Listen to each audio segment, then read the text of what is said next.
Imagine a game that doesn't try to scare you with cheap jump scares, but instead terrifies you through psychological tension. Imagine a game whose world feels so alive that you can feel it deep in your bones. Darkwood is not like the countless cheap horror games on the market. While playing Darkwood, you must give your full attention to the game and its world. You need to follow footsteps, observe your surroundings, and most importantly, when night falls, barricade your doors and windows and try to survive until morning.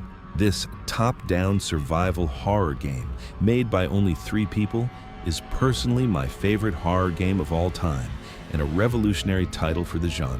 But what makes Darkwood so incredible is not just its mechanics or its art design. The story is so deep and so disturbing that it perfectly illustrates how far a person is willing to go to satisfy their desires and survive. In this video, we're going to take a look at the story of Darkwood. But before we begin, if you enjoy the video, don't forget to leave a like and subscribe to the channel because it's extremely important for the growth of this channel and for allowing me to make more videos about the mysterious stories of horror games like this one.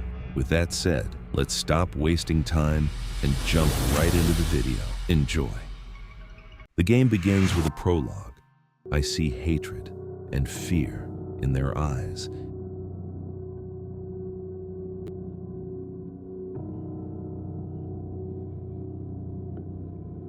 As if I were responsible for the spreading disease.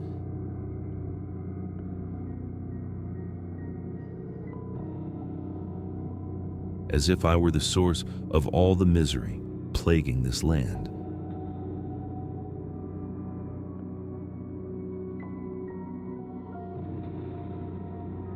I have nowhere to hide, nowhere to run. The woods have closed us off from the outside world.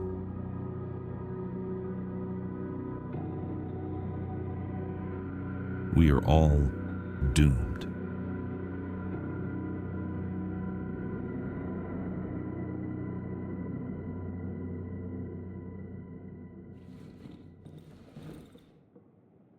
After this scene, our character lifts his head from the desk where he had fallen asleep, and the game truly begins. We find ourselves inside a house, but it's definitely not the kind of house we're used to seeing. Some rooms are locked, there are cages inside, and the house is so old that its electricity comes from a generator. Our character mentions that the generator is almost out of fuel, and that we can find more fuel in a broken tractor in the eastern part of the forest. From this, we understand that we are in a forest, and apparently there is nobody else living nearby. Before heading east, we explore the house and find medical books and equipment, which allows us to conclude that the character we control is a doctor. However, we still don't know why a doctor is living alone in such a forest. We leave the house and head east, encountering animal carcasses, strange symbols, and ruined houses along the way. The doctor also comments that the trees have blocked all the roads, which is quite strange because trees growing so quickly that they completely seal off a forest sounds absurd.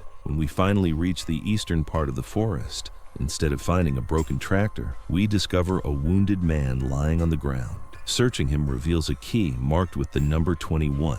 Based on the doctor's dialogue, this key opens the exit from the forest, but he doesn't yet know where that exit is. The doctor carries the wounded man back to his house, places him in a room, ties him to a chair, and begins interrogating him through violence. From the doctor's behavior, we realize that his mental state isn't exactly stable and that he is trapped in this forest against his will. He desperately tries to learn the location of Tunnel 21, believing it to be his way out, but the wounded man refuses to speak. The doctor leaves the room and control shifts to the wounded man. Using materials found in the doctor's house, we craft a shovel and break through the locked door, attempting to escape. However, just as we are about to flee, we are attacked by pitch-black creatures and lose consciousness. A mysterious man then carries us to Dry Meadow, the first safe haven in the game. The prologue officially ends, and the real game begins. Dry Meadow is the safest area in the game because only dogs appear there, although we also encounter savages, weak but dangerous creatures covered in dirt and branches. While exploring Dry Meadow, we discover the underground entrance, which is supposedly our way out of the forest. However, the doctor still has the key, so we must find him first and retrieve it. Even at this early stage, it's obvious that something is very wrong. Corpses are scattered everywhere, The ground beneath our feet feels alive, and the trees seem alive as well. After surviving a night in dry meadow, Wolfman visits our hideout the next day. Yes, an actual living wolfman. According to him, he can help us, but first, we need to prove our resilience by visiting his camp in Silent Forest. We follow his instructions and travel there. Wolfman is surprisingly excited to see us alive and immediately gives us a task. He tells us about a village in the southern part of Silent Forest, where a woman known as Chicken Lady lives. According to Wolfman, she is hiding something that belongs to him, and he wants us to retrieve the key to a locked room inside her house. We travel to the village and encounter humans for the first time. However, this is far from a normal village. The villagers are extremely suspicious and hostile toward us. We also discover that many of them are infected by an unknown disease, causing them to lose their humanity and descend into madness. The remaining villagers talk among themselves about their families, their pasts, and the forest. They mention that all routes out of the forest have been blocked, and that some villagers went mad, wandered deep into the woods, and never returned. We also find some of the doctor's belongings and prescriptions, suggesting that he once lived in this village and attempted to cure the villagers. However, his medical knowledge was insufficient to treat the mysterious illness, resulting in his exile. The villagers' conversations about him further support this conclusion. Eventually, we reach Chicken Lady's house and speak with her. As her name suggests, she is completely obsessed with chickens and clearly insane. While talking to her, the sound of a violin echoes from outside, driving her into a frenzy. We follow the sound and meet Musician, a timid boy who plays the violin. Although he was once human, his body has become grotesquely deformed. He tells us that Pretty Lady is inside the locked room and, just like Wolfman, asks us to bring him the key. At this point, the game presents us with a choice: give the key to Wolfman or to Musician. Whoever receives the key will help us locate our own key. Before making that choice, however, we must first find the key. To do so, we descend into the village well, emerge on the other side, and retrieve it. Before handing it over, I personally decided to visit the locked room and see Pretty Lady for myself. Inside, I discovered that she resembled the infected villagers, but in a far more advanced state. Her body had swollen to an enormous size, leaving her unable to walk. Afterward, I chose to give the key to Wolfman. Despite his untrustworthy appearance, I believed he offered the fastest and safest route to finding the doctor. After receiving the key, Wolfman relocates to the barn ruins in Old Woods, where he has built a hideout. There, we witness him literally eating Pretty Lady alive and arranging LED lights into the shape of a heart around her remains. He then guides us back to the area from the Prologue, where the doctor's house is located. Upon returning, we obtain the location of the train wreck where the doctor is hiding, as well as the code to access it. We travel to the wreckage and catch the doctor off guard. Terrified by our presence, he attempts to flee, but there's nowhere for him to go. At this point, we can either kill him and take the key or escape the forest together with him. I chose to leave with the doctor because none of this was truly his fault, and I felt he deserved a second chance. Together, we return to the underground entrance in Dry Meadow and use the underground tunnel to escape. Inside the tunnel, we encounter another man covered in white fluid, clearly insane. We cannot communicate with him effectively, so we continue onward and emerge into the swamp, the most dangerous and disgusting area in the entire game. While exploring the swamp, we discover a village and meet Cripple, a man with no legs whose body has undergone severe mutations. His mental state appears unstable as well.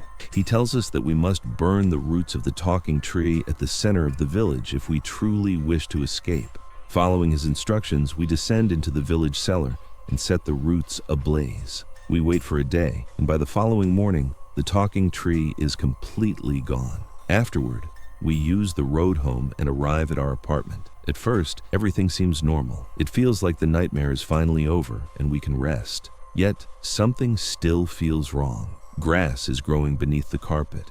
We tear up the floor and follow the roots, discovering that they lead directly under our bed. Moving the bed aside reveals a massive hole. Entering it transports us to an incredibly strange place. We are completely naked, surrounded by thousands of sleeping people. None of them want to wake up. They want to sleep forever. As we explore this bizarre realm, we encounter the Being, a gigantic white sphere. When we place our hand on it, our character describes a warm, comforting sensation filling his body and an overwhelming desire to sleep, but we cannot allow that. Using a flamethrower found nearby, we burn the being, the sleeping people, and ourselves alive, reaching Darkwood's true ending. I'm sure there are still many things you didn't understand, so let me explain the full story. Everything began in August 1975, when a gigantic mass of light fell from space onto Sector 3C, a village near Darkwood. That mass was the being. Like a virus, it infected and took control of the forest and every living organism within it.